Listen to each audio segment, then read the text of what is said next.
د پښتونخوا نېشنل عوامي ګوند مشر خوشحال خان را سره ده، د سره د دې ورځې په ارزښت باندې خبرې کوو. ډېره مننه چیرمین صاحب. چیرمین صاحب دا راته ووایه چې په داسې حالاتو کې چې یو ورته په افغانستان کې په دودیزو شیانو باندې ورځ په ورځ بندیز لګېږي، بل ورته دې خواته په پرون په شمالي پښتونخوا کې تاسو ویل شپږ کسان مړه شول، په شیراني کې وسول. څومره دا ورځ لمانځل ارزښتناکه کېږي؟ کریم صاحب ډېره مننه کور ودان چې تاسو د کلتوري پروګرام ته راغلي یاستئ. تر ټولو اول خو زه ټولو پښتنو افغانانو ته چې په نړۍ کې هر ځای اوسېږي د دې ورځې مبارکي ورته وایم. کریم صاحب لکه څنګه چې تاسو خبر یاستئ چې په پښتانه باندې یو توره ورځ ده، یو خواته زموږ وینه تویول کېږي او بله خواته د هغې وینې د تویولو باوجود پښتانه ته ترهګر او پښتانه ته واشي او پښتانه ته قاتل ویل کېږي. بدبختي خو دا ده چې وزنې هم موږ او الزام هم پر موږ باندې دي او د دې ورځو جوړول ضرورت په دې باندې موږ ډېر زیات محسوسوو چې جهان ته دا پیغام ورکړو چې وژل کېږو موږ، ترهګر هم موږ ته ویل کېږي، خو د حقیقت خبره دا ده چې پښتون یو پرامن قام دی. زموږ کلتور د وحشت خلاص دی، زموږ کلتور د دهشتګردۍ خلاص دی، زموږ کلتور د امن، د مینې، د محبت کلتور دی. زموږ په کلتور کې رنګینۍ دي، زموږ په کلتور کې زموږ اتڼ دی، زموږ موسیقي ده، زموږ شاعري ده، زموږ په کلتور کې زموږ جرګې دي، مرکې دي، زموږ په کلتور کې ننواتې دي، زموږ په کلتور کې د ښځو حقوق دي، هغه حقوق چې زموږ اسلام هم ورکړي دي، هغه حقوق چې جهان و ښځو ته نه دي ورکړي، هغه پښتانه قام ورکړي دي. و جهان ته موږ دا پیغام ورکو او دا ورځ موږ پر دې باندې لمانځو. ارزښت په دې لري دا ورځ چې د پښتانه یووالي د کلتور د لارې وای هغه قامونه ورک شوي دي چې چا خپله ژبه او خپل کلتور ورک کړی دی او دا چې کوم ټول استعمارګر او سمراجي قوتونه دي هغه چې یو قام غلامي د یو قام پر وطن باندې قبضه کوي نو دی اول کلتور له منځه وړي، د ژبه له منځه وړي، د خویونه له منځه وړي، خپل خویونه، استعماري خویونه، وحشي خویونه، وحشي رواجونه، دود او دستور په دوی کې اچوي. دوی د خپل ژبې، د خپل تاریخ او د خپل خویونو د یووالي ورک کړي، لرې کړي، نو بیا دوی غلامولی شي او دغه زموږ سره روان دی چې زموږ کلتور د موږ له منځه وړي. په موږ کې د وحشیانو، د عربیانو، د بلا بترو کلتور په موږ کې راوړی دی. که بیا دا د ښځو په حوالې باندې تنګ نظري ده، پسماندګي ده، دا د پردیو کلتور دی. که بیا دا وینه تویول دي، دا د پردیو کلتور دی. د دین او د دنیا پر نامه باندې زموږ کلتور یې وولي، زموږ پښتانه یې وول، زموږ وطن یې په وینو باندې دغه سور کړی. نو دا ورځ لمانځل ډېر لوی اهمیت لري او سره سره موږ دا خبره کوو چې دا کلتور په کار دی موږ د خپل ژوند برخه کوو. دا 365 ورځې د کال چې کوم دي دا په کار دی چې دا زموږ د کلتور موږ ټینګ وساتو. که زموږ خپله ژبه، که دود دستور وي، که زموږ خپل تعلقات وي، که زموږ یووالی وي، که زموږ سیاست وي، که زموږ موسیقي وي، که زموږ آرټ وي، که زموږ هر څه وي، دا په کار دی چې موږ ژوندی وساتو. دا په کار دی چې موږ د خپل د ژوند برخه کوو. دا په کار دی چې موږ وپالو. نو بیا موږ د دښمن مقابله کولی سو، بیا موږ سیالېدلی هم سو، بیا موږ ترقي هم کولی سو، بیا موږ خپلواکي هم ترلاسه کولی. خوشحال صاحب دا راته ووایه چې د عثمان لالا په تجویز باندې نړیوال پښتو کانفرنس کې دا ورځ لمانځل کېدل شروع سو. بیا عثمان لالا اول چې کوم دستور دلته پیل شو ده وویل چې دا ورځ به وده کوي، سړکونو به دا ورځ لمانځل کېږي، دا کوم چې پښتانه کلتوري شیان وي هغه به په سړکونو ولاړ وي، شان به نور شیان چې کوم د کلتور برخه. خو موږ ګورو چې دا ورځ یوازې له کوټې نه په نورو ځایو کې داسې نه لمانځل کېږي کوم چې باید لمانځل سوی وي. ولې؟ ګوره خبره اصل کې داسې ده چې ستا په وطن کې ګوره له دې څو کلو راهیسې دا ورځ ټاکل کېدل خو هم داسې یو څو کاله کېږي، یوه لسیزه زیات به دې په کېږي. نو ته په دا یوه لسیزه کې چې ته ورته وګورې ستا پر وطن باندې یو بدترینه دهشتګردي مسلطه ده.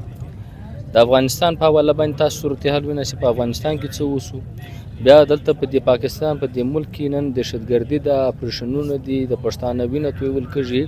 یو لوی جنگ موږ له را روان دی، یو لوی ناورین را روان دی. دا چې اوس امن ولی پښتون په خپل ځای باندې وایه نو دا ورځ به نن تا لیدله چې په ټوله نړۍ کې او په دې وطن کې په بالخصوص افغانستان کې به په ډېره جوش او جذبه باندې به دا ورځ جوړېدله او دا به لمانځل کېدله. لہذا صورتحال داسې دی چې هغه صورتحال دا ورځ نن سره را محدوده کړې ده خو په روان وختونو کې دا موږ وایو چې لنډ وختونو کې د دې کلتور د لارې به موږ په دې خپل وطن کې یووالی او امن امان هم راولو او دا ورځ به موږ ډېر په مخ باندې هم وړو ته که وګورې په جهان کې نن دا ورځ دا موږ ویلی سو چې بالکل پر سړکونو نه ده او ډېر غټ پروګرامونه نشته خو البته که ته سوشل میډیا له لارې وګورې ټول پښتون دا ورځ لمانځي دا ورځ خپله کړې ده دا ډېر لوی بدلون دی دا یووالی په دا ورځ باندې پښتانه د خپل کلتور سره ډېر لوی یووالی کوي نو پر روان وختونو کې دا کوشش دی د هر پښتون باید پارټي موږ نه وایو باید پښتون موږ دا خبره کوو چې هر چا خپله ذمواري ده چې دا به موږ مانځو او د دې لارې به موږ یووالی هم دښمن ته ښکاره کوو. خوشحال صاحب د پښتانه کلتور کې یو څه ناوړه دودونه دي لکه ښځې دي هغه په بدوي کې ورکول دي ولور ډېر زیات په ولور باندې یو ماشوم نجلۍ په لکاو باندې نجلۍ زاړه سړي ته کښېني باید دا موږ څنګه ختم کوو او ته دې لپاره څه پیغام لرې ولس ته؟ ګوره خبره داسې ده چې زموږ پخوانۍ جرګې او مرکې دا داسې نه وي لکه دا نن چې دی دا خوندې د ورونو د پلار په بدۍ کې بچیانې ورکول او خوندې ورکول دا د پښتانه خوی نه دی دا غټ غټ ولورونه او دا نور داسې څه رواجونه دي او دا خویونه دي چې دا په موږ کې قصدن اچولي دي دا بالکل د پښتانه نه دي موږ دا وایو چې وروره کوچنۍ نجونې دا و سپین ږیرو ته ورکول دا بالکل ناروا فعل دی په کار دا دی چې زموږ ټوله ټولنه د دې خلاف ودرېږي او یو خو یې و پلار و مور ته سزا ورکول سي چې دا کار کوي بل هغه سړی چې سپین ږیری دی په کار دی چې د شرم حیا نه لري د تر ځان د لمسۍ پر دغه باندې عمر باندې یو کوچنۍ نجلۍ ځان ته غواړي په کار چې هغه ته سزا ورکول کېږي د ده په کار سوشل بایکاټ وسي ټولنیز بایکاټ ځینې وسي د خلکو ځه او بل د په بدیو کې زنانې ورکول دا ته په کار دی چې ټول پښتون ودرېږي دا چې څوک په بدیو کې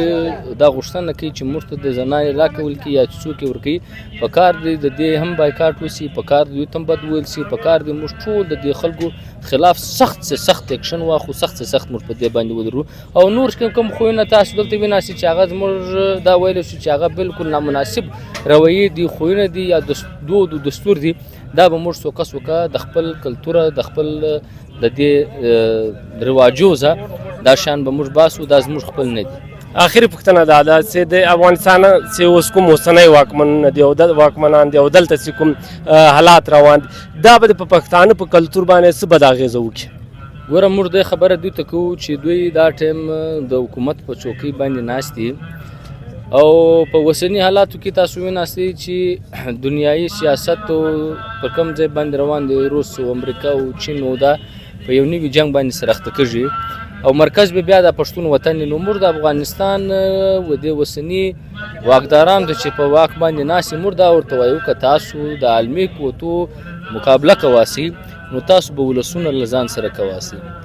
ولسونه معنا د افغانستان ټول قامونه که هغه پښتون دی او که دا نور قامونه دي دا به د ځان سره یو کواسي او د دې واحد وازنۍ لاره کلتور دی د کلتور په معنا باندې چې دا کلتوري ورځ ته لمانځي او دا کلتور ته پر مخ وړي او دا کلتور ته پرموټ کوي او د کلتور د لمانځلو د دې رواجونو د لمانځلو ته ازادي ورکړي نو خلک به یووالی ښکاره کوي او دا یووالی به بیا ستا په ګټه باندې د افغانستان په ګټه باندې موږ دوی ته وایو چې تاسو په افغانستان کې چې کم کامونه آبادي په کار دا دی په ریاستي سطح باندې د دې ټول سره د پښتون کلتور دا نور کلتورونه په کار دی په ریاستي سطح باندې دا ولمانځل سي او په کار دا دی چې هغه اصل پښتون کلتور د عربیانو د پردیو دا د دین او د دنیا پر نامه چې نور کلتورونه او خویونه چې موږ ته راوړي دي دا نه دا تنګ نظري نه هغه آزاد خیالي او هغه یو مینه او محبت او د موسیقي او د آرټ او د هر څه سره چې کوم محبت د ژبې سره دا په کار دی چې دوی په افغانستان کې دې ته ودم ورکړي او دا ورځې ملمانځي دا به اخر د افغانستان په ګټه باندې د حکومت په ګټه باندې دا تمامېږي. ډېره مننه. ډېره مننه. ګرانو کتونکو تاسو چیرمن خوشحال خان خبرې واورېدې وایي چې کلتور به موږ ساتو او دا ته به وده ورکوو. له بل پروګرام پورې موږ ته راکړئ اجازه د خدای په امان.